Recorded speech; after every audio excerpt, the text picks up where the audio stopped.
What if I told you that the very thing you've been clinging to as your deepest spiritual truth might actually be the final barrier keeping you from it? You've probably heard it again and again, just be the observer. Or maybe you've been told, stay with the sense of, I am. These words sound powerful, don't they? They feel like keys to a secret door, as if the moment you adopt them you've stepped into a higher realm of awareness, and at first, it really does feel that way. You slow down, you watch your thoughts, you anchor yourself in the simple statement, I am, and suddenly, there's a kind of peace. For the first time, you feel like you're not entirely lost in the chaos of your mind. You start to taste something deeper, something beyond the usual noise. That taste is intoxicating. You might feel like you've discovered a hidden treasure, like you've finally been given a solid ground to stand on in a world that often feels confusing and unstable. The idea of being the observer promises freedom from the mess of emotions and stories that drag you around every day. You notice anger arise, and instead of drowning in it, you step back and say, I'm just the witness. You watch sadness move through like a passing storm, and you realize you are not the storm itself. It's liberating, like discovering a secret refuge inside yourself. And with I am, the experience feels even more profound. The phrase is simple, yet expansive. Saying it feels like touching something eternal. You whisper inwardly, I am. And it feels as if you're suddenly grounded in a truth that cannot be shaken. It's no wonder so many teachers throughout history have pointed seekers to this practice. But here's where the illusion begins. If you look closely, you'll see that both the observer and I am are still roles, still subtle identities. They are not the end of the journey, they are stepping stones. At first, they feel like liberation, but soon they can become cages, disguised as freedom. When you cling to being the observer, you're still holding on to an idea of yourself. You've simply replaced the old identity, your job title, your relationships, your stories, with a new one. I am the witness of all things. It seems advanced, it seems spiritual, but it's still just another mask. And the same is true with I am. For many, focusing on I am feels like touching the divine. It feels unshakable, timeless, pure. But notice something. The moment you say, I am, who is the one claiming it? Who is holding on to that statement? There's still a subtle self in the background, still a figure trying to own this truth. And as long as there is someone trying to hold on to I am, it hasn't gone far enough. The trap is hidden in plain sight.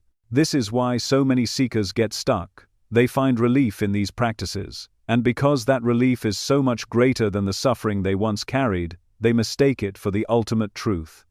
They say, this must be it, this must be enlightenment, and they stop digging deeper.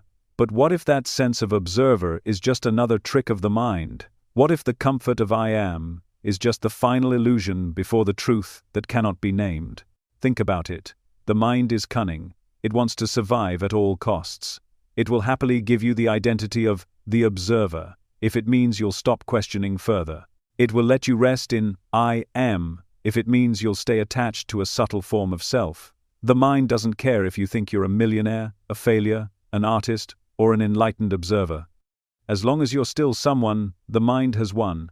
The game continues, and so long as you keep identifying, even with the observer or with I am, you're still trapped. You might ask yourself, but what's wrong with being the observer? Isn't that awareness itself? That's the key distinction. The observer is not pure awareness. It's a position. It's a stance you take in relationship to what's happening. It says, here I am, separate from thoughts and emotions, watching them. That separation feels like freedom compared to identification with the storm of life. But true freedom doesn't require a watcher. True freedom is what remains when there is no watcher at all, only the open expanse of being in which everything arises and falls away. When you cling to I am, it's similar.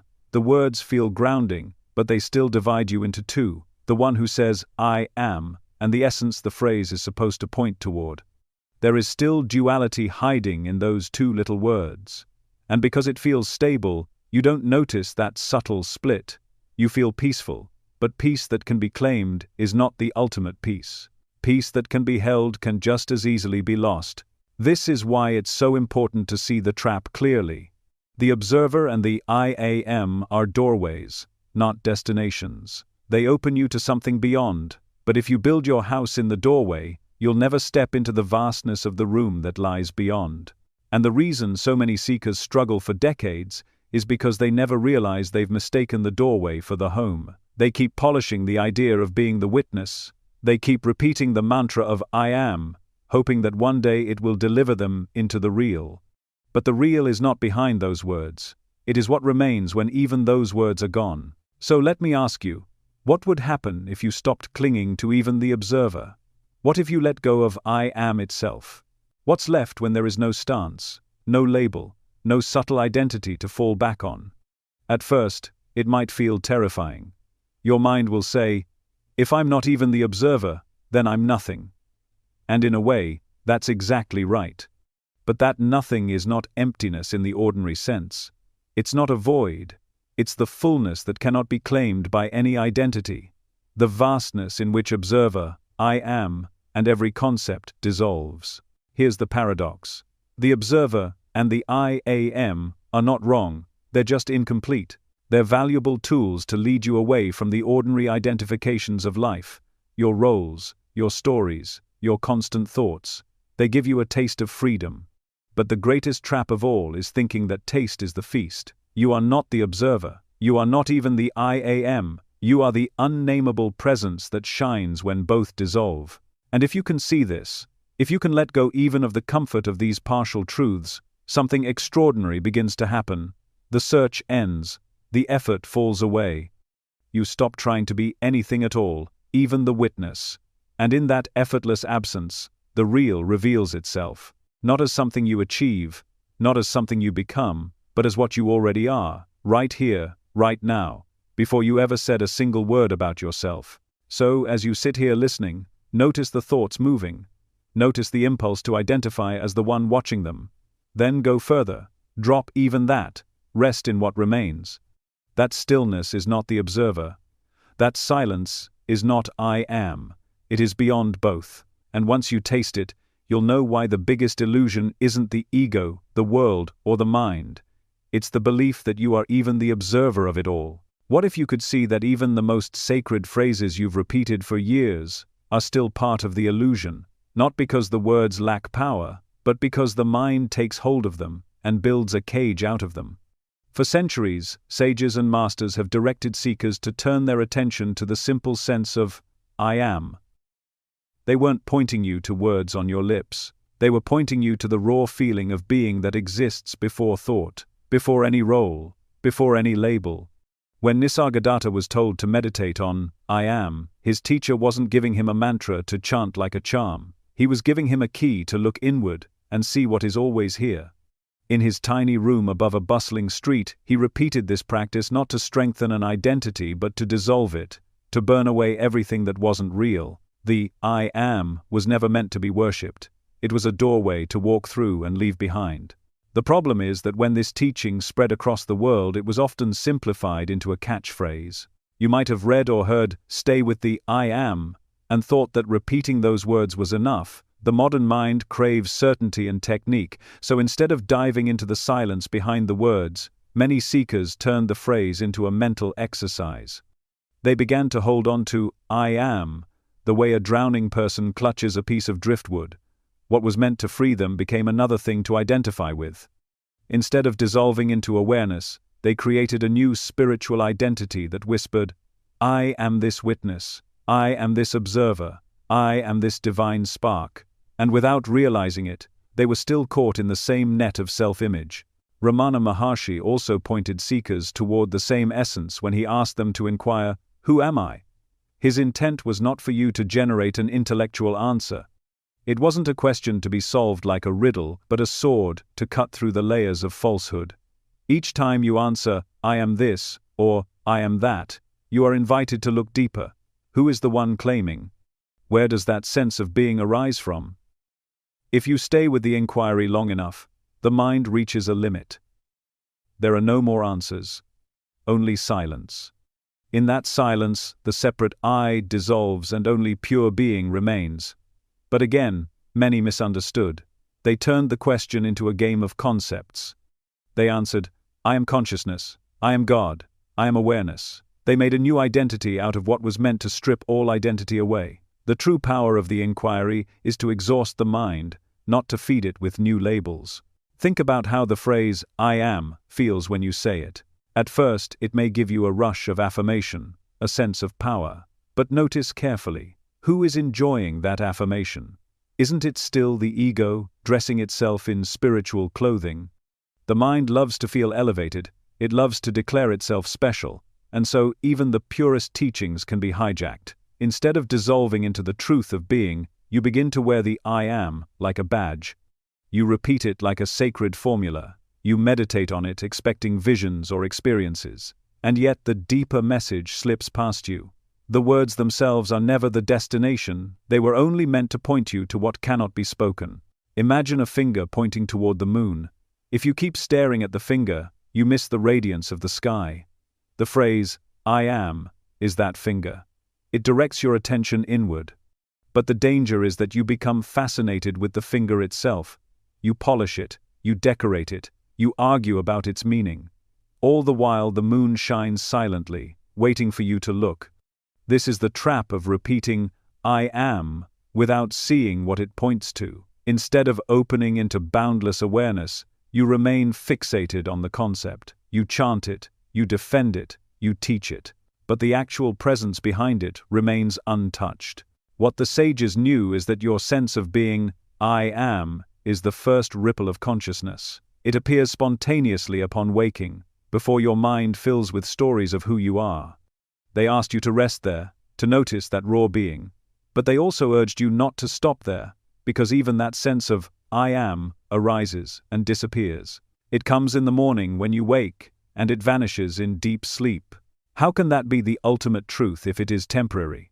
The truth must be prior to even this sense of existence. That is why Nisargadatta said, stay with the I am until it dissolves. He knew that the practice would eventually collapse into the vastness beyond being and non-being. The words were never sacred in themselves, only the silence they revealed. If you look honestly, you can see how easy it is to become trapped in spiritual repetition. You may sit and whisper, I am, I am, I am, like a mantra. You may feel peaceful or uplifted for a time. But peace that depends on words is fragile. The real freedom does not come from repeating a phrase, but from letting go of every phrase. The I am was meant to be a thorn to remove another thorn. Once it has done its work, you drop it. You don't carry it around and build a shrine to it. To cling to I am is to stop halfway across the bridge. The sages wanted you to walk all the way across, to the other side where there are no bridges and no travelers. You might wonder why so many have misunderstood. The answer is simple. The mind craves security. It wants something it can hold on to. And so when a teacher points you towards silence, the mind grabs the nearest word and clings to it. It takes I am and builds a belief system around it. It turns it into a teaching, a community, a ritual. But the truth cannot be contained in these forms. The truth is alive, immediate, ungraspable. You cannot hold it with a word any more than you can hold the wind in your hand. And yet, that is what happens when you mistake the pointer for the destination. The danger of misunderstanding is subtle but real. As long as you identify with I am as a phrase, you remain in duality. There is still a you affirming something. There is still a subject and object. But when the words fall away and only silence remains, the illusion of separation collapses. You are no longer a seeker repeating, I am. You are the boundless presence that doesn't need affirmation. You don't have to say, I am, because being itself shines without words. So the invitation is this. Stop clinging to the repetition. Use it as long as it helps you turn inward, but don't mistake it for the final step. Notice the raw sense of being that arises when you wake in the morning. Rest in it. And then notice that even this sense of I am is known by something deeper, something that doesn't come and go, something that doesn't need to be named. That is the true essence the sages were pointing to. When you realize this, the words fall away naturally. You no longer need to say, I am, because you have discovered the wordless reality it was pointing toward all along. Have you ever wondered why, even after stepping into the role of the observer, there's still a faint sense of distance between you and the truth you're searching for. At first, the practice of witnessing feels like liberation. You notice thoughts pass through like clouds, emotions come and go like waves, and instead of being tossed around by them, you find yourself watching calmly from the shore. This is powerful, isn't it? It feels like the chaos of life finally loosens its grip. You no longer drown in anger or sorrow. You say to yourself, "I'm the witness, I am untouched." That discovery is life-changing. It feels as though you've pulled back the curtain on a hidden strength inside you. But the more closely you examine it, the more you begin to see that the role of observer is not the final truth. It's another mask, another subtle identity that the mind slips into, all in the name of freedom. The moment you say, "I am the witness," you've already created separation. You've positioned yourself as someone distinct from what is happening, standing outside of experience. On the surface, this feels safe, even sacred. But ask yourself, who exactly is the one witnessing? Who is that silent figure standing behind the curtain of thoughts? The mind is clever. It wants to keep its hold in any way it can. If it can't keep you fully lost in thoughts, it will happily give you a new role, the role of the witness. You feel lighter, but the truth is you've just traded one mask for another. It's easy to overlook this trap, because witnessing feels so much better than the constant identification with your stories. When you see yourself as the observer, you no longer ride the storm of emotions. You stand apart, detached, free. But notice the subtlety. There's still a you in that scenario. There's still a position, still someone claiming to stand outside the storm. And that someone is precisely the illusion. As long as there is a witness, there is division, one who sees, and something being seen. This duality keeps the game alive. True awareness isn't divided. It doesn't set up camp on one side of the experience, watching the other side unfold. It doesn't need a stance or a position. It doesn't need to say, "I'm here," and thoughts are there. Pure awareness is seamless. It's the space in which both the thought and the so-called witness appear. It doesn't take sides. It doesn't separate itself from what arises. When you hold on to being the observer, you subtly cling to division. And division, no matter how subtle, is still the seed of suffering. Imagine sitting in silence and watching your thoughts. A stream of images and words moves across your inner screen, and you tell yourself, "I am the witness." For a while, it feels liberating. But dig deeper. That very act of labeling yourself the witness creates an identity, and identity is always fragile. It has to be maintained. If you are the witness, you must keep watching. If you're the observer, you must keep separating yourself from what arises. And in that constant effort, there is still bondage. Freedom doesn't require you to hold a role. It doesn't require effort. It is what you are when every role collapses. Think about the way the mind works. It never wants to give up completely. It always wants to grasp at something. When you let go of being the thinker, it offers you the witness. When you let go of being the doer, it says, "Fine, then be the watcher." And if you don't see the trick, you'll settle there, convinced you've arrived. But awareness has no need for positions. It is not over here, watching over there. It is boundless. It contains both observer and observed, without preference or separation. Ask yourself, honestly, who is the observer? If you look closely, you'll see it is just another thought, another subtle image of yourself. You can imagine yourself as a detached presence, hovering behind your experiences. But isn't that still imagination? Isn't that still a concept playing in the mind? If you strip it down, you'll see that the witness is just another character, no different from the angry self, the happy self, the spiritual self. The costume has changed, but the actor behind it hasn't been seen through, and as long as the actor remains, you haven't touched the real. This is why clinging to the observer keeps you stuck. It feels peaceful, but it's a limited peace, dependent on a position, and whatever is dependent can collapse.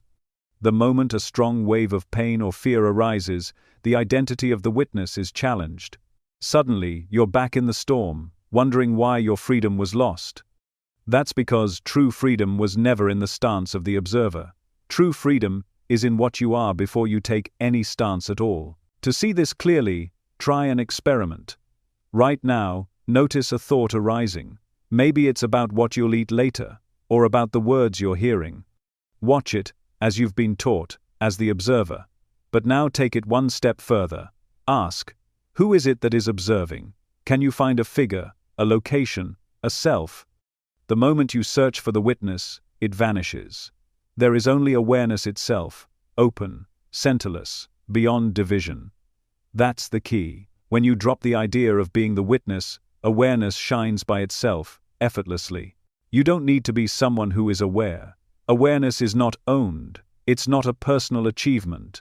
It is what everything arises in. The witness is like a cloud that passes across the sky, and the sky is pure awareness.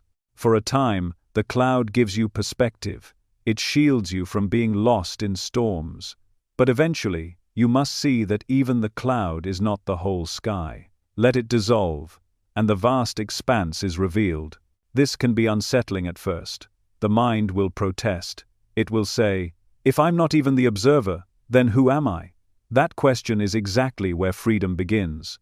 Because the answer is not another identity. The answer is silence. The answer is the recognition that you are not someone at all. You are not the thinker, not the doer, not even the witness. You are the pure being in which all of these roles rise and fall. When you truly grasp this, the tension of trying to maintain the role of observer falls away. You don't have to hold yourself apart from thoughts. You don't have to keep repeating, I'm just the witness. You don't have to make effort to stand outside of experience. Experience simply flows, and awareness holds it all, without needing a separate identity to manage it. This is freedom, not a fragile position, but the effortless openness that remains when all positions are dropped. So the next time you sit quietly and tell yourself you are the observer, question it. Don't stop at the relief of witnessing, look deeper. See that the witness itself is an appearance, no different from the thoughts it watches. Let go of that subtle mask, and notice what's left. What's left is not a role, not a stance, not a subtle identity. What's left is what has always been here, boundless awareness, whole and indivisible. And in that recognition, the game of separation comes to an end. If you look closely at how your mind operates, you will see that it never wants to rest in silence. It always wants to play a role. Even when you think you are breaking free from the ego, the mind cleverly creates a new mask to wear. You say to yourself, I am the observer, I am the witness, I am the thinker, I am the dreamer. Each of these roles feels like progress compared to being fully lost in the noise of thoughts, but in reality they are still forms of identity. They give you a sense of being someone in control, someone awakened, someone special. And that is exactly how the ego survives. It doesn't matter to the ego whether you call yourself a businessman, a mother, a victim, or a spiritual seeker. As long as you are something, it can continue to exist. That is why the prison of identity is so subtle. It doesn't just trap you in obvious roles, but in spiritual ones as well. Consider how often you catch yourself thinking of life as a stage where you must play a part. You wake up and immediately put on the role of worker or partner or parent. You may later put on the role of meditator or seeker. The mind insists that you must always be something, because to simply rest as nothing terrifies it. Nothingness is the end of its games. So it creates layer after layer of subtle identifications. I am the one who is observing. I am the one who understands non-duality. I am the one who is detached. Each time you adopt such a stance, you feel secure, but that security is false. It is only the ego trying to anchor itself in a new disguise. Think of how seductive the role of the observer can feel. You are told that you are not your thoughts, but the one who watches them. This can feel liberating at first, like you have stepped back from the storm and found refuge in a safe shelter. But the subtle trap is that the observer is still a position, still an identity. You are still saying, I am this, not that. That division is the seed of duality. The observer cannot exist without the observed. If you cling to the identity of observer, you must also unconsciously cling to the world of objects, because the two depend on each other. And so the ego has not been dissolved, it has simply refined itself. The same is true when you call yourself the thinker. You may pride yourself on your insights, on your spiritual understanding. You feel that you are evolving, that you can explain reality, that you have read the right books and grasped the hidden truths. But notice what is happening beneath the surface. The identity of thinker keeps the ego alive by placing you in the position of being the one who knows. And if you are the one who knows, others must be the ones who do not know. That comparison feeds separation. You end up reinforcing the very wall you are trying to tear down. Even the role of dreamer has its trap. You may tell yourself that life is but a dream, that you are the one experiencing it. At first, this feels like awakening to something vast and mysterious. Yet, by claiming the role of dreamer, you are still drawing a line between yourself and the dream. You are still asserting that there is a you standing apart from what unfolds. That subtle division is enough to keep the sense of self alive. It feels profound, but it is only another mask. And then there is the doer. You may imagine that you are the one choosing, the one manifesting, the one creating your reality through intention. While this can feel empowering, it still creates bondage, because it maintains the belief that there is an individual self directing the show. Whether you call yourself a successful doer or a spiritual doer, the mechanism is the same. There is still a you clinging to a role. And as long as there is a role, there is a prison. Why does the mind keep inventing these roles? Because without them, it feels like it will vanish. Identity is its fuel. If you were to stop identifying with anything, even the observer, or the I am, the mind would lose its anchor. That prospect terrifies it, so it cleverly offers you spiritual positions that feel safe. It whispers, "You are the witness, you are the higher self, you are pure awareness." These ideas seem noble, but they are still roles. They still keep you within the framework of duality, and duality is the ego's oxygen. Without it, the entire illusion collapses. The phrase, "I am," is one of the most subtle traps of all. On the surface, it seems to be the doorway into truth. You declare, "I am," and you rest in that sense of being. At first it feels pure, like you have reached the foundation of existence. But the danger is that the I am becomes another identity, another anchor for the ego. When you say, "I am," there is still an assumption that there is someone existing, someone with a center. Even if you strip away the labels of mother, father, worker, or seeker, the very notion of I am still implies a subject who exists in contrast to objects. And as long as that contrast remains, duality continues. This is why the teaching goes further than simply resting in the I am. The sages who pointed you to the sense of I am never meant for you to stop there. They wanted you to see through it. They wanted you to recognize that even the sense of existence is a temporary appearance. It arises in waking and fades in deep sleep. It is not the ultimate truth, it is a doorway. But many seekers have turned the doorway into a house and made themselves comfortable inside. They repeat, I am, as though the repetition itself is liberation, but in reality, it is just another wall in the prison of identity. What you must see is that the prison bars are not made of steel, they are made of words and concepts. Each time you say, I am this, or I am that, you build another bar. Even when you say, I am nothing, or I am awareness, you are still forging bars. They are subtle, they shimmer like gold, they feel lofty, but they are bars nonetheless. True freedom is not found in declaring an identity, even a spiritual one. True freedom comes when there is no identity at all, when you no longer need to call yourself anything. Imagine for a moment what it feels like when you stop labeling yourself. No observer, no thinker, no doer, not even I am, just the open, wordless presence that requires no definition. That is the space beyond the prison. In that space, you cannot be trapped, because there is no you to trap. The ego dissolves, not because it was conquered, but because it has nothing left to cling to. The roles fall away, and with them, the illusion of separation. So the great illusion is not just in the obvious identifications of daily life, it is in the subtle spiritual identities that seem like progress but are still traps. As long as you cling to being the observer, or the I am, you remain within duality. You may feel safer, clearer, even enlightened, but you are still within the prison. Only when you see that every role is a disguise does the cage begin to fall apart, And then you discover that the truth is not something you can name or claim. It is not, I am this, or I am that. It is the silence that exists before the words arise. It is the presence that doesn't need a role. That is where freedom lives, in the space where there is nothing to identify with at all. Have you ever noticed how quick your mind is to name everything?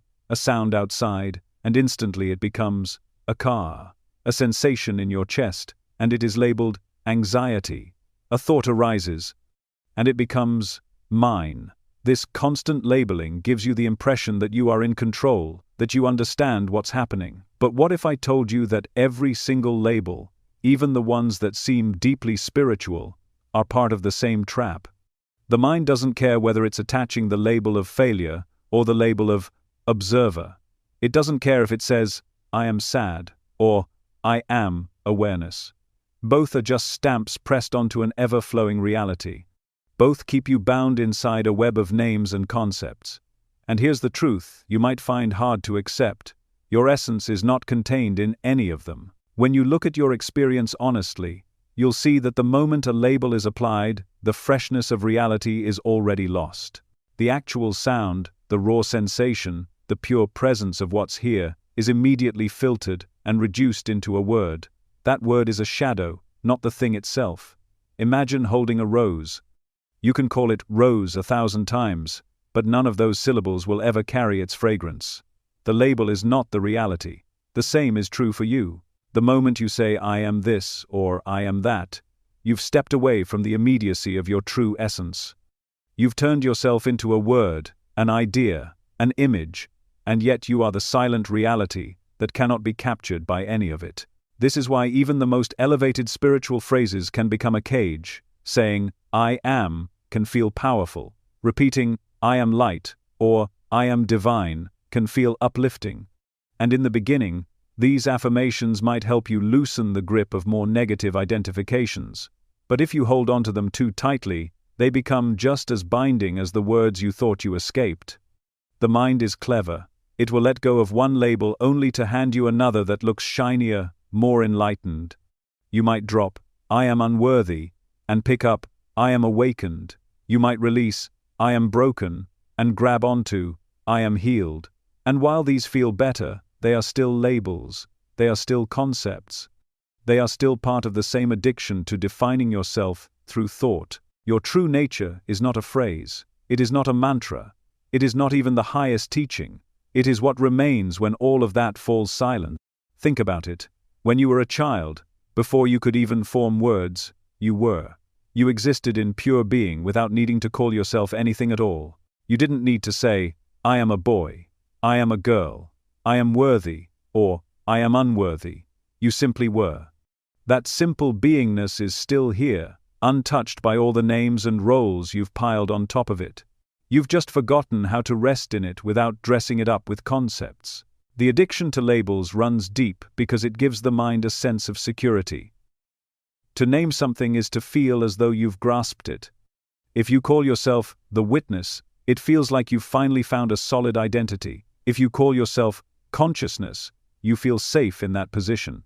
But reality doesn't need your labels. It was here long before you tried to define it, and it will continue long after you've dropped all attempts to describe it. The mind believes it can pin down life with words, but life keeps flowing, uncatchable, unnameable. Breaking free from this addiction is not about violently rejecting every word or refusing to ever use language again. Language is useful. It helps you navigate the practical aspects of living. But the shift happens when you no longer confuse the word with the reality. You can say sky, but you know the word is not the vast expanse overhead. You can say I aim, but you know those letters are not the living presence that breathes through you. Once you see this clearly, the grip of labels begins to loosen. Try watching your mind for a moment. A thought arises. I am tired. Pause there. Instead of clinging to the label, look at the raw sensation underneath. What is tiredness without the word? Perhaps it's a heaviness in the eyes, a slowing of the body, a pull to rest. These sensations are alive, fluid, changing moment by moment. The label tired freezes them, makes them seem solid. But without the label, the experience is free to flow as it island. The same applies to deeper identifications. When you say, "I am unworthy," notice the feelings beneath the words: a contraction in the chest, a heat in the stomach, a sense of sinking. Without the label, it is just energy moving. The label is what gives it the power to define you. Now look at the spiritual labels. I am the observer. What lies beneath that thought? A sense of space, a recognition that you are not entangled in the story. But then the mind rushes in to claim it, to stamp it with a title: I am the observer. Suddenly, you're not just open space, you're a character again, one with a spiritual mask. See how quickly the trap is set? If you let the raw recognition remain without turning it into a concept, you rest as awareness itself, not as someone claiming to be aware. Your essence is beyond all of this. It doesn't need a label to be real. It doesn't need a mantra to exist. It doesn't depend on being recognized as divine or light or observer. It's simply island. And the only reason you don't feel it more often is because the mind is busy scribbling names over every moment. It's like staring at a window covered in sticky notes. The view is still there, vast and open, but all you see are the words pasted on the glass. When you peel them off, even for a moment, reality shines through with a clarity that no label could ever describe. The challenge is that the mind will fight to keep labeling. It feels naked without a definition. It doesn't know how to rest in pure being. But you can retrain it gently. Every time you notice a label arising, pause, look beneath it. See the living reality it tries to reduce, and then let the label dissolve, like a cloud passing through the sky. The more you do this, the more you begin to trust what is beyond thought. You realize that labels are flimsy, they come and go, but what you are never moves. This realization is not about adopting a new spiritual slogan. It is about breaking the cycle of slogans altogether. You don't need to say, "I am awareness," to be awareness. You don't need to chant, "I am light," to shine. You don't need to declare, "I am free," to be free. Freedom doesn't need an announcement. Truth doesn't require a label. The deepest essence of who you are has never once called itself anything, and yet it has always been present. When you see this clearly, something inside relaxes. The pressure to maintain a spiritual identity falls away. You don't need to keep affirming, declaring, or reminding yourself. You don't need to cling to inner mantras like life rafts. You realize that the ocean itself was always carrying you, and the raft was never necessary. This doesn't mean you abandon every tool. It means you no longer confuse the tool for the truth. You use words when needed, but you don't get lost in them. So let me ask you, who would you be without labels? Without calling yourself a thinker, a seeker, a healer, a witness, or even a soul? Who would you be without even the word me? The answer is not something you can put into language. The answer is the silence you feel right now as you hear these words. It is the space between thoughts. It is the presence in which every label arises and disappears. And once you taste it, even for an instant, you'll know. You are not the labels. You never were. You are the boundless being those labels can never touch. When you first step onto the path of self-discovery, it feels like you have finally found something meaningful, something that can lead you beyond the surface distractions of the world. You may begin with meditation, affirmations, or self-inquiry. You may discover the teaching of I am, or the idea of becoming the observer. At first, these practices feel like doorways opening into a greater reality. They calm your mind, they expand your awareness, they give you glimpses of peace. But if you look deeply, you will see that the very act of clinging to these practices can turn into another form of bondage. The mind, always hungry for roles, transforms these sacred tools into another chase, another identity, another endless journey. What was meant to liberate you becomes the very thing that keeps you bound. You may find yourself repeating, I am, like a mantra, believing that the more you affirm it, the closer you come to truth. You may sit for hours watching your thoughts and labeling yourself as the witness, believing that the act of observing itself is enlightenment. But have you noticed how the seeker in you never feels satisfied?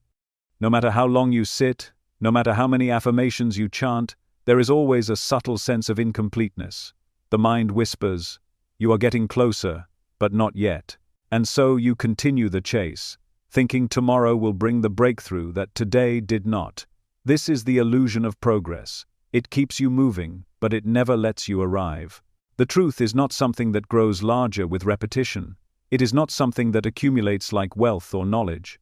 It is not the reward at the end of a long, disciplined effort.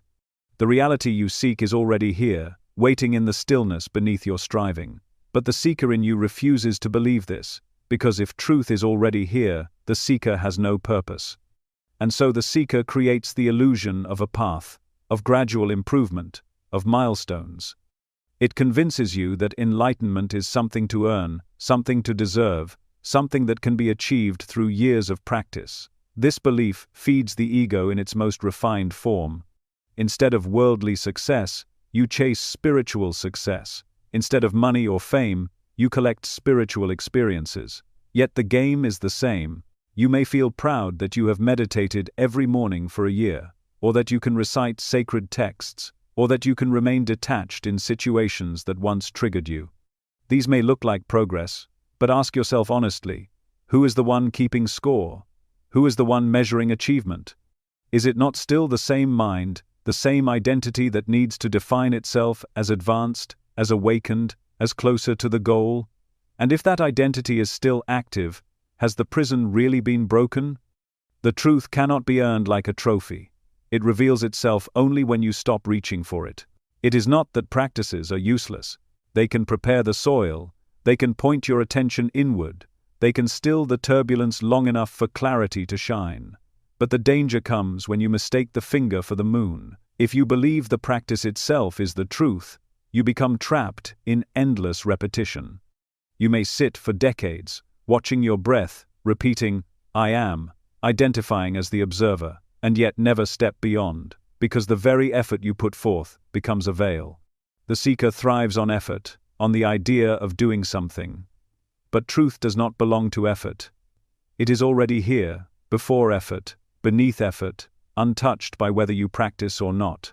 Think of a person who constantly polishes a mirror. They believe that if they polish long enough, eventually the mirror will reveal something extraordinary.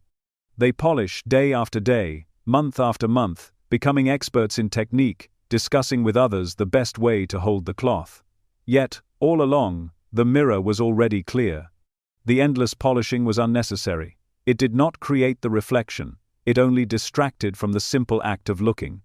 This is what happens when you chase the "I am" or the observer as practices rather than seeing what they point to. You polish and polish, but you never look. The illusion of progress is seductive because it gives the ego something to cling to. It whispers that you are better today than yesterday, and that tomorrow you will be even better. It tells you that if you meditate a little longer, study a little harder, discipline yourself a little more, enlightenment will finally arrive. But truth does not arrive in the future. It is not the outcome of time. It is timeless, present, here and now. To postpone it to the future is to miss it entirely. You cannot progress toward what you already are. The only distance between you and truth is the belief that there is distance at all. Many seekers fear letting go of practice, because they believe they will regress, that they will fall back into unconsciousness. But what is unconsciousness other than identification with roles and thoughts? The practice can sometimes reinforce that very identification by keeping you in the role of the seeker. You become the one who practices, the one who observes, the one who affirms, "I am," and that identity is just as binding as the identity of being a worker or a parent. The mind does not care whether it calls itself worldly or spiritual, it only cares that it continues to exist. By clinging to practice as identity, you feed the very illusion you are trying to escape. The sages who gave these teachings never meant for them to become lifelong crutches. When they told you to focus on the sense of, "I am," it was not so you could repeat it forever, but so you could see what lies behind it. When they told you to witness your thoughts, it was not so you could eternally sit as the observer, but so that the observer itself could dissolve. The practices are tools, not homes. They are bridges, not destinations. If you build a house on the bridge, you remain suspended in the middle, never reaching the shore. The real discovery happens when you stop chasing altogether. When you sit in the silence without trying to observe, without trying to repeat, without trying to achieve, you notice something astonishing. Awareness is already present. Being is already here. It does not need your effort to exist. It does not need your affirmation to shine. It does not depend on your discipline, your progress, or your role. It is the ground upon which all of these appear. In that moment, the illusion of progress collapses, and you see that you were never moving toward truth, you were always moving within it. This is why truth cannot be earned. Effort belongs to the realm of becoming. Truth belongs to the realm of being. Becoming always implies a future. Being is eternal presence. The more you try to become enlightened, the more you push it into the future, and the further you seem from it. But the moment you let go of effort, the moment you stop trying to arrive, you realize you were never separate. The treasure was always buried in the ground beneath your feet. Your endless searching only distracted you from noticing. So ask yourself now, who is the one seeking? Who is the one practicing? Who is the one keeping score of progress? The more deeply you examine, the more you see that it is only the mind constructing another identity. And as long as that identity remains, the prison remains. The practices may soften the walls, they may decorate the cell, they may give you hope, but they do not set you free. True freedom comes when the seeker itself dissolves, when you stop chasing shadows and rest in the light that is already shining. The trap of spiritual practice is not in the practice itself, but in your attachment to it. Use it as a tool, but do not worship it. Let it point you inward, but do not stop at the pointer. See that the truth is not the observer, not the affirmation of, I am, not the hours of meditation, but the simple, undeniable presence that exists before all of these. When you rest there, you realize you have never been bound, and you have never needed to seek. The illusion of progress fades, and what remains is the direct realization that truth has always been here, waiting for you to stop chasing and simply see. What if I told you that the freedom you've been searching for doesn't arrive as an achievement, a title, or a realization you can hold in your hand, but rather as the quiet falling away of everything you thought you were? You've learned to step back from your thoughts, to take the position of the observer. You've learned to anchor in the sense of, I am, to feel it as a grounding in your being. But what happens when even those dissolves? What happens when you stop clinging to the witness, when you let go of even the sacred identity of I am? What remains is not emptiness in the way your mind fears it. What remains is pure awareness itself, direct and undeniable, shining without needing to be claimed. At first, this can feel disorienting. Your mind wants to hold on to something. It craves an identity, even if that identity is subtle and spiritual. To be the observer feels safe, to rest in I am feels holy. But both of those are still positions. They still leave you standing apart, as someone who is something. When those masks drop, there is no position left to hold. There is no figure behind the curtain, no center that can be pointed to and named. And strangely, instead of being a terrifying void, what reveals itself is the most natural thing you've ever known. It is the silence that has always been here, the ground that never moved, no matter what thoughts or identities danced on its surface. This silence cannot be captured by the mind. Try to hold it, and it slips through your fingers. Try to name it, and it becomes just another concept. The moment you call it awareness, or being, or consciousness, you've already stepped back into thought. And yet, even as you label it, it remains untouched beneath the words. It is like trying to grasp the space in a room. You can describe the walls, the floor, the objects, but the space itself is never something you can seize. Still, without it, nothing else could exist. In the same way, pure awareness is the space in which all arises. Thoughts, emotions, sensations, even the identity of the witness itself. If you sit quietly and let every role fall away, you may notice something extraordinary. There is stillness here that is not created by practice. It is not the result of concentration or effort. It's simply island, and in that stillness, there is no need for a you to maintain it. You are not sitting there as a character saying, I am now aware. There is only awareness itself, effortless and radiant, containing everything without being touched by anything.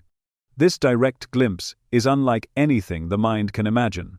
It is not dramatic. It is not filled with fireworks. It is quiet, ordinary in its obviousness, and yet it is the most profound recognition possible. How does it feel? It feels like coming home after lifetimes of pretending to be someone else. It feels like the end of striving, because there is nothing left to attain. You realize that you don't need to become awareness. You already are it. The search collapses in on itself. The seeker disappears, and what's left is what has always been, the unbroken presence in which both seeker and search appeared and dissolved. In this direct awareness, there is no separation. There is no witness standing apart from what is seen. The division of subject and object, self and world, melts away.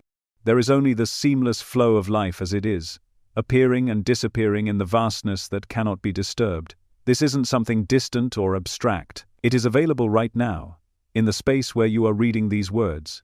Notice. Even as thoughts arise about understanding, about agreeing or disagreeing, about wanting more, there is something already here that is aware of them. That awareness does not move. It does not change when the thought changes. It does not depend on effort or on identity. The mind will try to claim it. It will whisper, "I am awareness." But notice, the moment it speaks, there is already a subtle split. Awareness itself doesn't need to say a word. It doesn't need to declare its existence. It's simply island. You don't need to hold on to it with mantras. You don't need to defend it with concepts. You don't need to fear losing it. It is what everything arises in, including the idea of losing it. This glimpse reveals something crucial. You are not an entity inside awareness. You are not a person who happens to be aware. You are awareness itself, boundless, centerless, without identity. This realization is not cold or impersonal. On the contrary, it is suffused with a quiet warmth, a gentle intimacy. Because in awareness, nothing is outside of you. Every sound, every face, every sensation is included. There is no longer a wall between you and the world. What you once called out there is recognized as inseparable from what you are. The beauty of this recognition is in its simplicity. You don't need to chase mystical experiences. You don't need to pile up teachings. You don't need to cling to practices. All of those can be helpful along the way, but the direct awareness you are looking for is here before, during, and after all of them. It does not come and go. What comes and goes are only appearances, the clouds of thought, the rolls of identity, the waves of emotion. The sky of awareness never moves. When you touch this directly, life takes on a different quality. Fear begins to lose its grip because you see that nothing can threaten what you are. Thoughts of gain and loss, success and failure, rise and fall like echoes, but the awareness they rise in remains untouched. Even death, which once loomed as the great terror, is revealed to be just another appearance. Awareness is not born, and it does not die. It does not start with your body, and it does not end with it. It simply is, timeless, limitless, undeniable. The silence of pure awareness is not passive. It is full, alive, vibrant. It is not dull emptiness. It is the richness that makes every moment possible. When you rest as this, you don't withdraw from life. On the contrary, life flows more freely through you. Because you no longer stand apart as the observer, there is nothing blocking the movement of being. You feel yourself as the very fabric of existence, the pulse of the present moment in every breath, every sound, every sensation. This is why all the labels fall short. No word can capture this. No concept can contain it. The moment you try to explain it, you've already stepped away. But the beauty is that you don't need to explain it. You don't need to describe it to yourself or to anyone else. You only need to rest in it, silently, without reaching for anything. And the more you rest here, the more you see that it has always been carrying you. You didn't earn it. You didn't create it. You simply uncovered what was never absent. So pause now, in this very moment. Let go of the effort to be the observer. Release the need to hold on to I am. Let the mind fall quiet. Don't try to grab the silence. Don't try to name it. Just notice the awareness that is already here, still, open, beyond identity. This is the direct glimpse of pure awareness. It is not something far away. It is not something that arrives in the future. It is here now, shining quietly in the background of every thought, every sensation, every breath. It is what you have always been, what you will always be, what can never be lost. And once you see it, even for an instant, you cannot unsee it. You may get lost again in thoughts, in roles, in identities, but the recognition leaves a trace. It calls you back again and again until you realize there is nowhere to return to, because you never left. Awareness was always here, silently waiting, needing nothing, claiming nothing, being everything. When you begin to look at the sense of I am with fresh eyes, you notice that it is inseparably tied to time. The moment you wake in the morning, there it is. The recognition that you exist, the feeling that you are here. But in deep sleep, where is it? It disappears without leaving a trace. It arises again only when consciousness lights up with the thought, I am. This shows you something essential, that the I am is not the eternal ground of being but a temporary appearance within time. It begins, it ends. It depends on memory to string itself together into a story. When you say, I am this person, I am this body, I am this identity, you are calling upon memory to validate your claim. Without memory, without time, the phrase, I am, loses its meaning. Consider how much of your identity is woven out of the threads of time. You remember being a child, you remember certain events, you remember choices, mistakes, and victories. All of these memories gather to form the sense of a self that has continued across years. This self appears consistent only because memory serves as the glue. In truth, each moment is new, but memory gives the illusion of continuity. When you say, I am this, you are leaning on memory, on the past, to justify the present claim. Without that memory, who are you? Without recalling yesterday, what is left of the story you carry so tightly? Even the simple affirmation, I am, is never outside of time. It only appears in waking consciousness, and it is gone in deep sleep. That means it arises within time, not beyond it. You may think of the I am as permanent, but in fact it is as fleeting as any thought. The only difference is that it appears more consistently, so you mistake it for reality itself. But pure awareness is not bound in this way. Pure awareness does not rise and fall with waking and sleeping. It does not depend on memory to validate itself. It is not something you need to recall or repeat. It is the timeless backdrop upon which time and memory unfold. You can see this directly if you observe carefully. When a memory arises, what notices it? Awareness. When the sense of I am arises in the morning, what knows it? Awareness. When it fades at night, what remains untouched? Awareness. This is the key to dissolving the illusion. The sense of self that depends on time and memory is not the final truth. It is an appearance within the eternal. It is like a wave rising from the ocean, appearing for a while, then dissolving back. The ocean remains, timeless, while the wave comes and goes. Your true nature is not the wave of I am, but the ocean of awareness in which it arises. The mind resists this realization because the mind itself is structured by time. It cannot imagine existence without past and future. It cannot grasp timelessness, so it builds a sense of self entirely out of time. It says, this is who I was, this is who I am now, this is who I will be. It projects identity into past and future, stringing together a narrative that feels solid but is actually fragile. The mind insists that you are this story, and the more you believe it, the more you become a prisoner of time. You worry about the past, you fear the future, you cling to identity as though it were fixed. But none of this is true. All of it is imagination, appearing moment by moment within the timeless field of awareness. When you begin to see that awareness itself is timeless, something extraordinary happens. You stop searching for truth in the future. You stop trying to hold on to identity from the past. You realize that what you are looking for is here already, outside of time. Awareness has no beginning, no end. It does not need a memory to confirm itself. You can test this now. Sit quietly and notice the space of knowing in which these words appear. This knowing has always been present, even when you were not paying attention to it. It does not depend on thought. It does not depend on identity. It's simply island. This is why the sages called it timeless. Because it is here before thought says, I am. And it remains when thought falls silent. The illusion of time in awakening is powerful because you believe awakening is a process, something that will happen in the future if you work hard enough. You think, one day I will awaken, one day I will understand, one day I will be free. But as long as awakening is projected into the future, you will never reach it. Awakening is not an event within time. It is the recognition of what is beyond time. It does not unfold step by step. It is not earned like a degree. It is the sudden realization that what you have been seeking has always been here. It is seeing that the future self you hope to become is just as illusory as the past self you cling to. So how do you dissolve the illusion of past and future self? First, you notice that both past and future are thoughts arising now. When you remember something from the past, where does it appear? In your present awareness. When you imagine the future, where does that appear? Again, in present awareness. Past and future never exist outside of thought.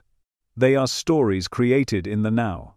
Once you see this clearly, you stop being bound by them. You realize that the self you think you were is just a collection of memories replayed in the present. The self you think you will be is just imagination projected forward. Both are shadows. The only reality is the awareness here and now, timeless and unchanging. This does not mean you lose all sense of memory or stop planning for the future. It means you no longer mistake those thoughts for your true identity. You can use memory as a tool, but you no longer believe it defines you. You can plan for tomorrow, but you no longer believe your freedom depends on tomorrow. You know that what you are is not contained in time. You are the timeless presence in which time itself appears. This recognition dissolves the prison of becoming. You no longer chase after a future version of yourself. You no longer carry the burden of past stories. You rest in the presence that is here now. The illusion of time is what makes the path of awakening feel endless. You believe you must progress, you must evolve, you must achieve. But all of that assumes a timeline, assumes a self that travels from ignorance to enlightenment. Look closely and see that the self who thinks it is traveling is itself just a thought. The idea of progress is just another story in time. The truth does not need progress. The truth is whole and complete in every moment. It does not become more true tomorrow. It does not become less true yesterday. It's simply island. When you recognize this, the search collapses, and what remains is the timeless awareness you have always been. So, notice now. The sense of I am is tied to time. It arises with waking, disappears in sleep, and leans on memory to sustain itself. Pure awareness is different. It does not arise or fade. It is here when the sense of self is present, and it is here when the sense of self is absent. It is timeless. And when you stop clinging to the illusion of time, you recognize yourself as that awareness. You see that you were never the past self, never the future self. You were never even the present self. You are the presence in which all selves appear and vanish. This is the liberation that cannot be earned, because it was never absent. It was only hidden by the illusion of time. Have you ever wondered what happens to the witness when the truth of pure awareness fully reveals itself? At first, the practice of witnessing feels like the greatest discovery. You step back from your thoughts, your emotions, your sensations, and you find a place of calm where you are no longer consumed by the storms of the mind. You feel like you've broken free, like you've discovered the secret key to peace. But if you stay with this long enough, something curious begins to happen. The position of the witness, which once felt like liberation, begins to feel heavy, almost unnecessary. You notice that maintaining the role of the one who watches requires effort, a subtle stance that separates you from life, and in the deepest recognition, even witnessing collapses. The collapse of witnessing is not a failure. It is not the loss of freedom. It is the flowering of freedom into its most natural form. To witness means there is still a gap. The witness here, the witnessed over there. There is still an observer and something being observed. The division may be gentler than before, but it is still division. And as long as there is division, there is tension. The moment awareness is recognized as what you are, that tension dissolves. You see that awareness has no need for a separate witness to uphold it. Awareness does not stand apart from experience. It is the very substance of experience itself. Imagine looking at the sky and pointing to a cloud. You say, I am watching that cloud. For a while, this feels like clarity. You are not the cloud. You are not lost in it. But what happens when you notice that the sky itself is not separate from the cloud? The cloud is not something outside of the sky. It is made of the same openness, moving within it. The act of witnessing dissolves, because there was never a real gap. In the same way, when awareness recognizes itself, the need to be the witness vanishes. There is no witness and no witnessed. There is only the seamless expanse of what island. This is the end of separation. You no longer feel like someone standing on the shore, observing the waves of thought and emotion. You realize you were never separate from the ocean in the first place. The waves, the movement, the stillness, the depths, they are all expressions of the same indivisible whole. To call yourself the witness is to imagine you are standing outside of it, but when awareness shines clearly, there is no outside. Everything is happening within the one field of being, and that field is what you are. When this recognition dawns, there is a profound relaxation. The effort to maintain the witness drops away. You don't need to hold yourself apart from life.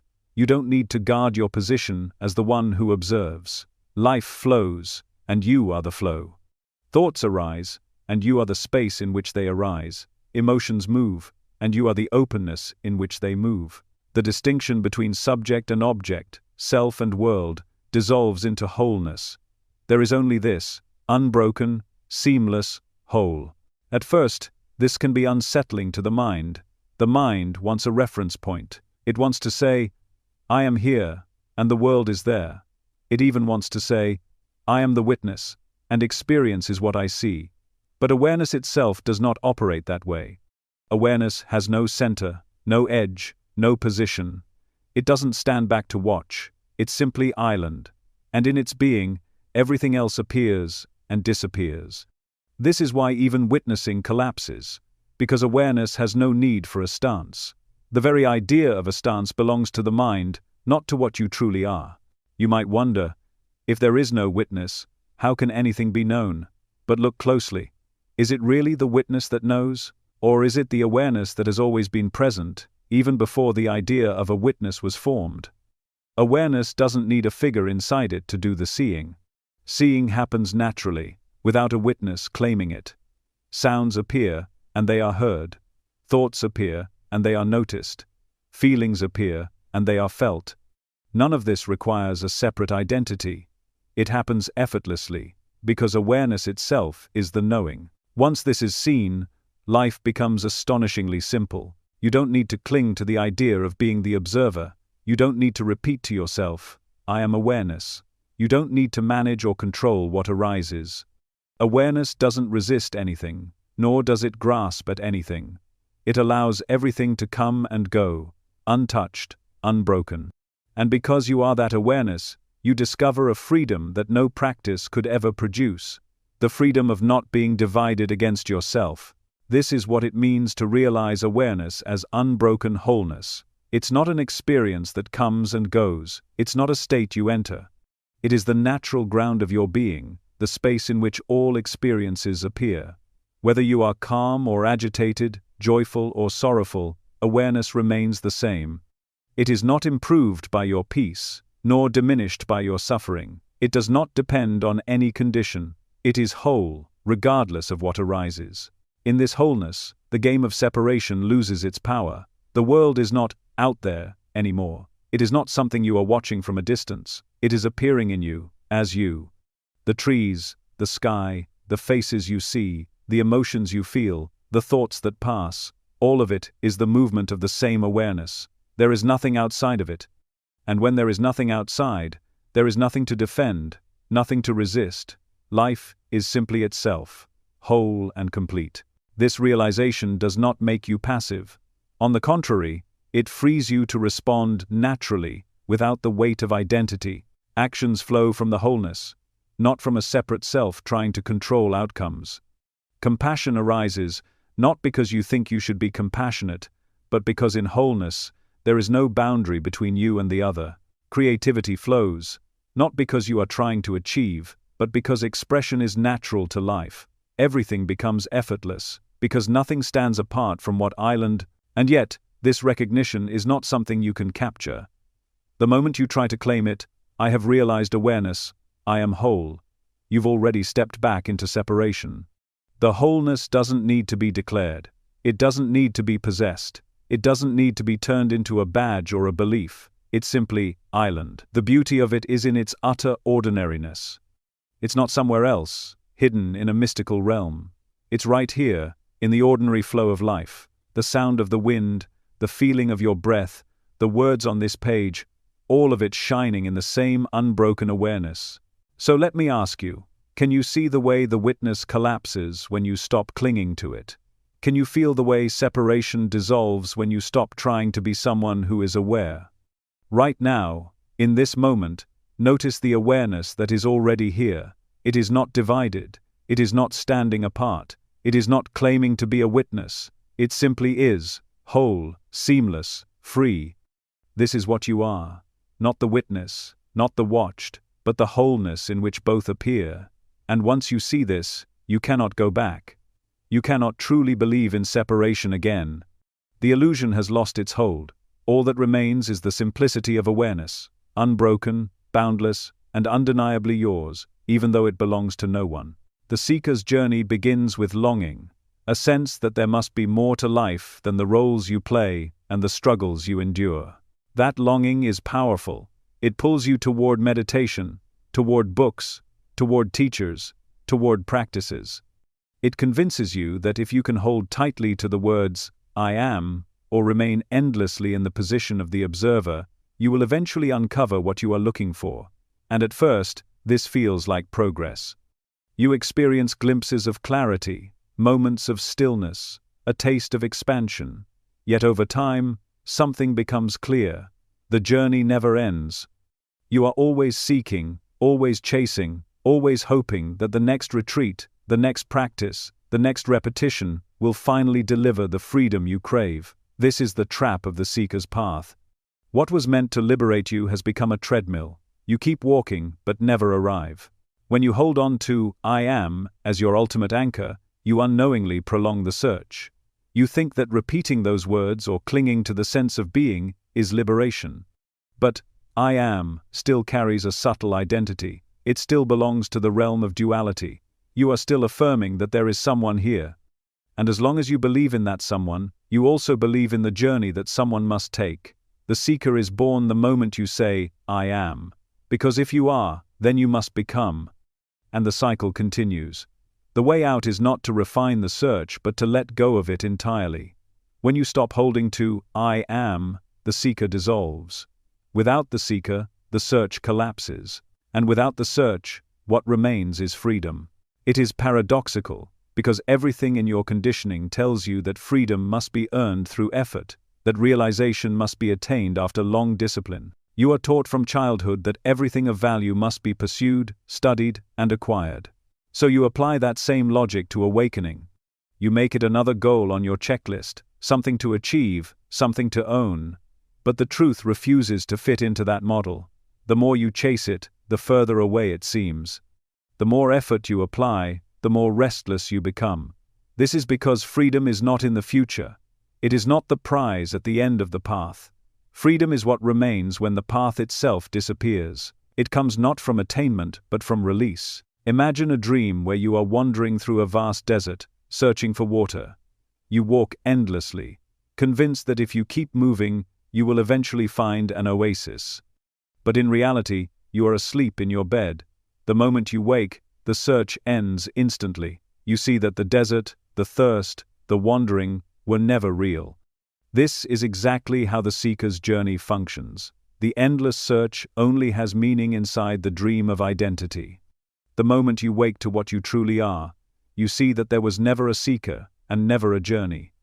Freedom comes not by finding an oasis, but by realizing you were never in the desert at all. When you stop trying to attain freedom, something profound happens. You discover that the freedom you sought was always present, quietly here beneath the effort. The silence, the awareness, the unchanging presence, it never left you. You only overlooked it because you were busy seeking. The act of striving kept you blind to what was already here. It is like searching the house frantically for your glasses, only to discover they were on your face the whole time. The search itself was the only problem. The solution was already with you. The paradox is that when you give up, you gain everything.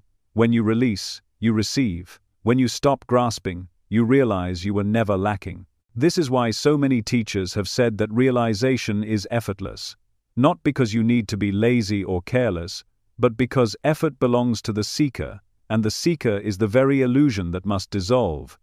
Effort assumes distance. It assumes there is something to travel toward, something to acquire. But the truth is closer than your own breath. It does not need to be achieved, it only needs to be recognized. And recognition happens in an instant, in the timeless now. It is not gradual, it does not take years. It is simply the collapse of the illusion that you were ever separate. The fear of letting go is strong. You may think, if I stop seeking, I will regress. I will fall back into ignorance. But this fear is another trick of the seeker. It tells you that your effort is the only thing keeping you afloat. It insists that without striving, you will lose everything. But notice how heavy the seeking feels. Notice how exhausting it is to constantly chase after awakening. The relief of letting go is not regression, but liberation. When you drop the burden of the search, you finally rest. You discover a peace that is not dependent on progress or achievement. You find a freedom that does not fade because it was never earned, it simply always was. When you see clearly, you realize that you were never bound in the first place. You were only dreaming of being bound. The chains you struggled to break were made of thought. The walls you believed contained you were painted by memory and imagination. The prison was never real. Awakening is the recognition that the prison does not exist. It is not that you escape, it is that you see there was nothing to escape from. You were always free, you only believed otherwise. This recognition ends the seeker's journey instantly. There is nowhere to go, nothing to achieve, nothing to become. There is only the presence that has always been here, untouched by the dream of seeking. Think of how different life feels when you no longer carry the weight of becoming. You do not need to become awakened, you do not need to become enlightened, you do not need to become more spiritual. You can live from the simplicity of what island. You can enjoy the flow of each moment without measuring it against a goal. You can let go of the anxious hope that tomorrow will bring what today lacks. Because when the search ends, you realize that nothing is lacking. The fullness of this moment is complete. It needs no improvement, no polishing, no attainment. This is freedom. It is not dramatic. It is not an achievement to display. It is quiet, simple, always here. The seeker resists this truth because it craves drama. It wants awakening to be spectacular, to come with fireworks and visions, to mark a clear before and after. But freedom is too ordinary for the seeker's taste. It is not an experience that can be owned or retold. It is not an event in time. It is the recognition that everything, even the search, even the failure, even the longing, has always been happening within the unchanging presence. The seeker wants to arrive, awareness knows it has never left. The seeker wants to attain, awareness knows it has never lacked. This is the paradox. You only find what you already are when you stop trying to find it. So let yourself rest. Let go of the idea that you must hold on to I am, or maintain the position of observer. Let go of the belief that one more practice, one more retreat, one more repetition will finally bring you home. You are already home. The only journey was the dream of being away. And the moment you stop seeking, the moment you stop grasping, the dream dissolves. What remains is what has always been, the unshakable presence that needs no affirmation, no identity, no progress. That is freedom, that is the end of the seeker's journey, and when you see it, you realize you were never bound, only dreaming of being bound. Have you ever considered what it would feel like if everything you've been chasing, everything you've been seeking, suddenly burst open in front of you with such clarity that there was no question left to ask? Up until now, your path has been filled with steps, techniques, concepts, and positions. You've learned to step back as the witness. You've practiced resting in the sense of, I aim. You've taken up labels that seemed sacred and set them down when you realized they were still part of the trap. But what happens when all of it dissolves in an instant? What happens when there is no witness to maintain, no phrase to repeat, no stance to hold, and reality itself explodes into view? This is not something that unfolds as a gradual climb, not a process that takes you from one rung of the ladder to the next. It is sudden, immediate, undeniable. Reality is not waiting for you to polish yourself into worthiness.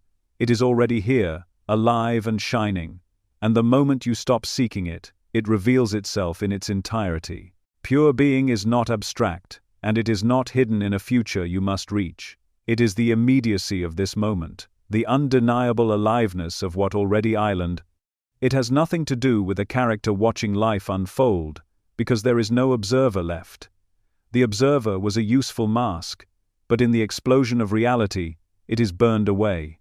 What remains is not a stance, not a figure, not a perspective. What remains is pure being itself, awake, alive, vibrating with the fullness of existence. It does not need you to claim it. It does not need you to announce it. It simply bursts forth, as though a veil has been torn away, and the light underneath has been blinding you all along. The reason this shift feels explosive is because the mind has spent a lifetime convincing you that truth is far away, something to be earned through effort or time. You've been taught that realization is a process, a long journey filled with practices and disciplines. But the truth does not unfold as a sequence. It is seen in a flash. One moment you are entangled in seeking, the next moment you realize there is nothing to seek. One moment you are trying to hold the position of the observer. The next moment the position collapses, and reality stands naked, needing no witness. It is not that you arrive somewhere new, it is that you finally see what was here all along. This suddenness can shock you. It feels like the ground has been pulled from under your feet. The mind is disoriented, because it cannot grasp how something so vast could appear without effort, without warning, without a build-up. But the reason it feels like an explosion is because you've been standing in the middle of it your entire life, without noticing. When the seeking falls away, the obviousness of being strikes with such force that it is undeniable. You realize you never moved an inch toward truth, because truth was never absent. The seeking was like a blindfold. The moment it slips, everything is already here. This is why reality is not a process. Processes unfold in time. They require steps, stages, and progress. Reality is not in time. It is the backdrop in which time itself appears. It cannot be reached by moving forward, because it is not ahead of you. It cannot be acquired by practice, because it was never missing. The moment you see this, seeking collapses, because you understand that the very act of seeking is the only thing hiding what island. The explosion happens not when you achieve something, but when you stop moving entirely and allow the immediacy of being to reveal itself. How does it feel? It feels like the most natural thing in the world. There is a freshness to it, as though life has been washed clean of the dust of concepts and labels.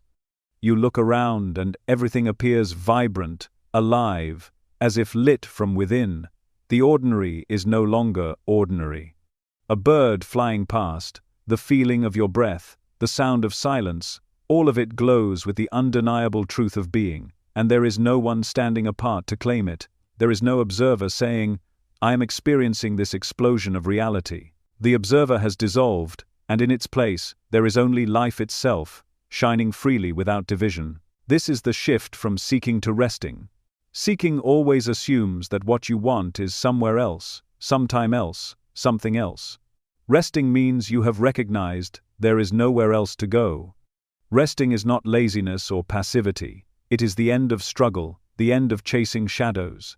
You simply let life be as it is, and you discover that what you thought you needed to reach has always been present.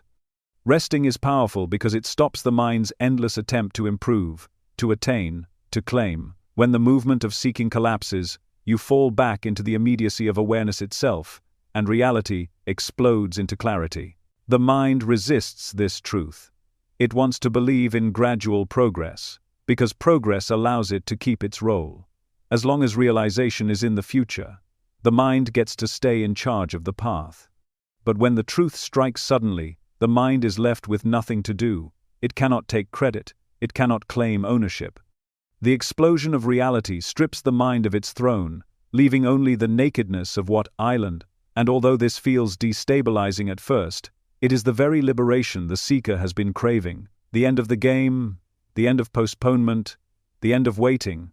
To taste this, you don't need to climb mountains or sit in meditation for years. You simply need to notice what is already here, before the mind adds its commentary. Pause right now. Notice the immediacy of your own being, not the thought, "I am," not the label "observer," not even the concept of awareness. just the undeniable aliveness that is here, before you say a word about it. This aliveness is not something you do, it is not something you maintain, it is not fragile.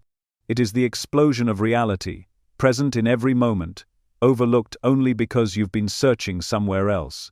And once you recognize it, you'll see how unnecessary the seeking always was. The practices and teachings may have brought you closer to letting go, but they were never the destination. The truth was never hidden, it was simply obscured by the assumption that it was elsewhere. When this assumption collapses, the immediacy of being is so overwhelming, so obvious, that it feels as though the entire world has been reborn. Nothing has changed, yet everything is different. So let me ask you, what if the very thing you've been waiting for is already saturating this moment? What if reality is not a journey you walk toward, but the ground beneath your feet right now? The explosion of reality is not dramatic in the way the mind imagines. It is not fireworks in the sky or visions of light. It is the ordinary, seen without filters. It is the extraordinary hidden in the simplest of things, revealed the moment you stop searching and rest in what already island. When the weight of identity finally falls away, something unexpected happens. Life does not stop. The body still wakes in the morning, breath still flows, conversations still unfold, and responsibilities are still carried out. But everything feels lighter, because the burden of I is no longer strapped across your shoulders. The ordinary continues, but without the constant commentary of a self trying to control, defend, or justify its place. Imagine walking through the same streets, meeting the same people, handling the same work, but without the endless voice in your head whispering, "This is about me. What will they think of me? How can I prove myself?" When identity dissolves, that voice fades into silence, and what remains is a profound simplicity. Life goes on, but it no longer revolves around the false center of I. The first thing you notice is how daily life unfolds without effort. You still move through the same routines, but the sense of a doer behind those actions is gone. Eating happens, walking happens, speaking happens, but you are no longer busy identifying as the one who eats, the one who walks, the one who speaks. Actions arise naturally, as they always have, but without the clinging sense of ownership. There is no need to defend or claim them. This freedom from identification brings a deep relaxation. You realize how much energy was spent trying to control and manipulate life to fit the story of me. With that story gone, there is only flow. The simplest activities, brushing your teeth, making tea, driving to work, become fresh and unburdened. Experiencing life from pure awareness means you begin to see without filters. When someone speaks to you, their words are heard directly, not distorted through layers of defense or interpretation. You no longer hear with the ears of someone who feels attacked, praised, or judged. You simply hear. The mind does not scramble to turn every situation into a reflection of self-worth or self-importance. There is only clarity, and in that clarity, compassion naturally arises. When another person is angry or sad, you do not take it personally, because there is no I to defend. Instead, you feel their pain directly, without separation. Compassion is not something you need to cultivate or practice. It blooms on its own when the barriers of identity fall away. Living without identity also reveals the deep ordinariness of awakening. You may have imagined that enlightenment would transform you into someone extraordinary, someone glowing with mystical power. But the truth is quieter. It is not about becoming someone greater. It is about no longer needing to be someone at all. You still laugh, you still make mistakes, you still feel emotions, but without the heavy overlay of judgment. There is no longer a character running in the background insisting, "I should be this, I shouldn't be that, I must always appear spiritual." Life is simply lived. Emotions come and go like weather, thoughts arise and dissolve like clouds, and awareness remains untouched. Freedom is not about escaping the ordinary but about embracing it fully, without the weight of identity. The simplicity of this way of being is profound. Decisions are no longer paralyzed by fear of failure, because there is no self-image to protect. You move naturally toward what feels aligned, and if it works, it works. If it fails, it fails. Either way, awareness remains unshaken. In relationships, you no longer carry the hidden agenda of needing to be validated, admired, or respected. You meet others as they are, in the moment, without expectation. This creates a space of openness where love can flow freely, not as possession or need, but as the natural radiance of being. Relationships become less about control and more about connection. You no longer need others to confirm your identity, because identity itself has dissolved. As identity falls away, compassion deepens not only toward others but also toward yourself. You see clearly that all the struggles, all the mistakes, all the clinging of the past came from misunderstanding. You were dreaming of being separate, and in that dream, you suffered. But now you see that the suffering was never personal. It was only the result of believing in a self that did not exist. This realization brings forgiveness. You forgive yourself for being caught in the illusion, and you forgive others for being caught in theirs. Compassion flows naturally when there is no I to stand apart and judge. Life becomes softer, gentler, because the fight to uphold an identity has ended. In this state of pure awareness, freedom emerges as a natural fragrance. You are no longer bound by the compulsions of proving yourself, defending yourself, or controlling outcomes. Freedom is not about escaping life. It is about no longer being enslaved by the story of who you think you are. You can work, rest, love, and create, but without the chains of ego. Life is free to unfold as it will, and you are free because you no longer resist it. Even when challenges arise, they do not imprison you in fear or anger, because there is no I to be threatened.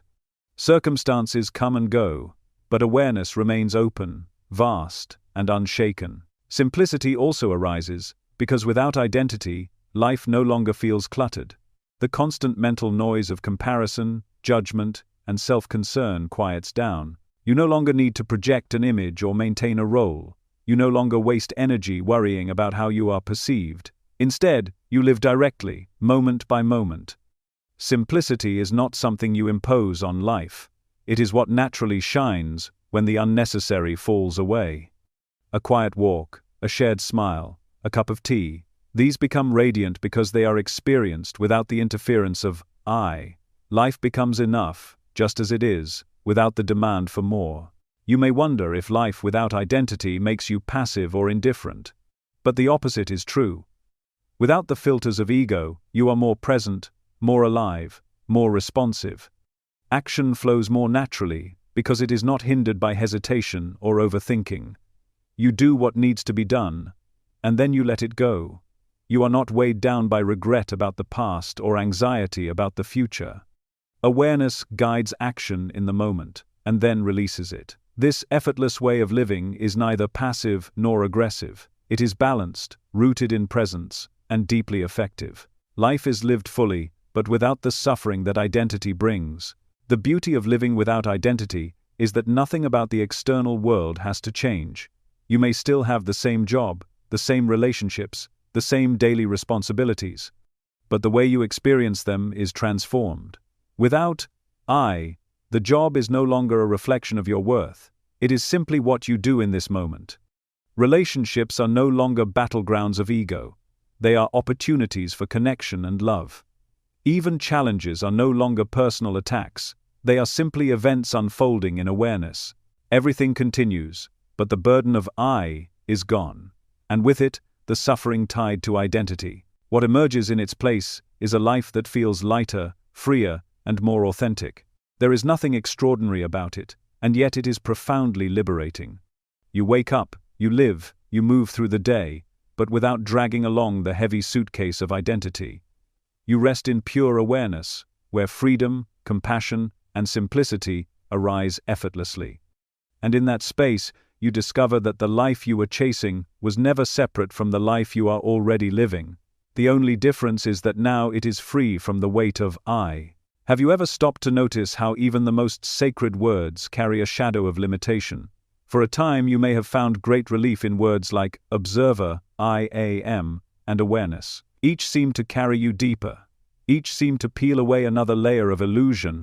And yet, if you look closely, you'll see that even the word awareness is still just a word, still a concept, still a pointer. The ultimate truth cannot be captured in letters or sounds. It cannot be contained in ideas, no matter how elevated. Every word is a signpost, not the destination. Even awareness is simply a finger pointing to the moon. And if you mistake the finger for the moon itself, you remain trapped in the final illusion. This realization can be unsettling because you want something to hold on to, something to call the truth. When the word awareness is spoken, it feels vast. It feels different from ordinary language. But notice what happens. Your mind grasps it, shapes it into a definition, and then clings to it as if it has captured reality. Yet the truth you are cannot be defined, cannot be pinned down. The moment you try to describe it, you are already looking at an echo, not the real thing. The real is beyond all words, beyond all concepts, beyond all attempts to claim it. Imagine for a moment sitting in silence with nothing to describe your experience. No labels, no affirmations, no spiritual mantras, just the raw immediacy of being here. At first, your mind will scramble to name it, to say, this is awareness, or this is presence.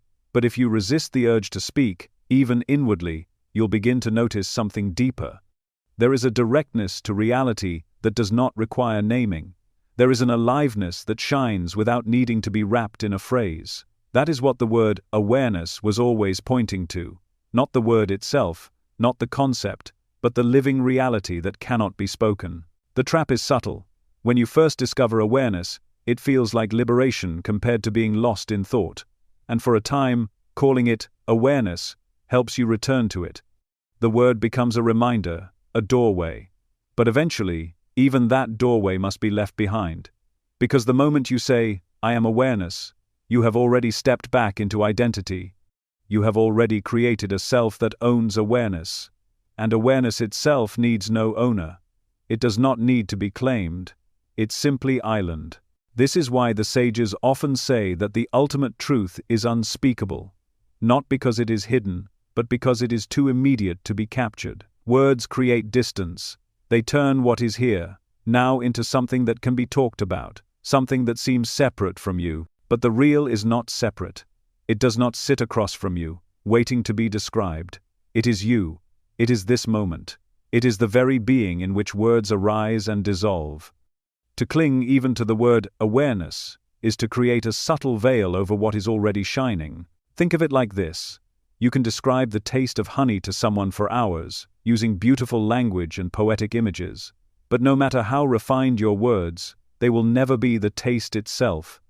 The taste is wordless, direct, undeniable. In the same way, awareness is a description, but the living essence is beyond description, and until you set down the words, you cannot fully taste the real. This is the final illusion, the belief that by holding on to the most refined concept, you've arrived at truth. But the truth does not require holding. It reveals itself only when there is nothing left to cling to. When even the word awareness falls silent, what remains is the living reality it pointed toward. You do not need to say it. You do not need to name it. You do not need to capture it. It shines by itself, without support, without explanation. And what is it like to fall into this wordless being? It is like resting after lifetimes of struggle. It is like breathing without effort, like being carried by an unseen current that has always been moving beneath you. There is no need to define yourself, no need to declare what you are. The mind may rise up with words, but you no longer confuse them for truth. They are ripples on the surface. The depths remain untouched, silent, whole. Falling into wordless being does not mean rejecting language in daily life. You will still use words to communicate, to navigate, to live, but inside, you know that none of them touch the essence. You know that all words are tools, temporary and limited. And because you no longer confuse them with reality, you are free. You can say awareness when it helps, and you can let it go when it is no longer needed. You can speak of presence, silence, truth, love, but deep down you know that these are only reflections, never the real light. In this way, you live with a kind of lightness. You are no longer burdened by the need to name or define yourself. You don't need to repeat, I am awareness, to feel secure. You don't need to cling to any mantra or teaching. You simply rest in the immediacy of being, letting words come and go like birds across the sky. And in that resting, life reveals itself as more vivid than ever. The taste of food, the sound of laughter, the feeling of wind on your face, all of it is known directly, without being trapped in concepts. The mind may protest. It will say, "But without words, how will I know what I am? Without concepts, how can I hold on to the truth?" The answer is simple. You don't need to hold on to it. You cannot lose what you are. The truth is not fragile. It does not depend on words to keep it alive.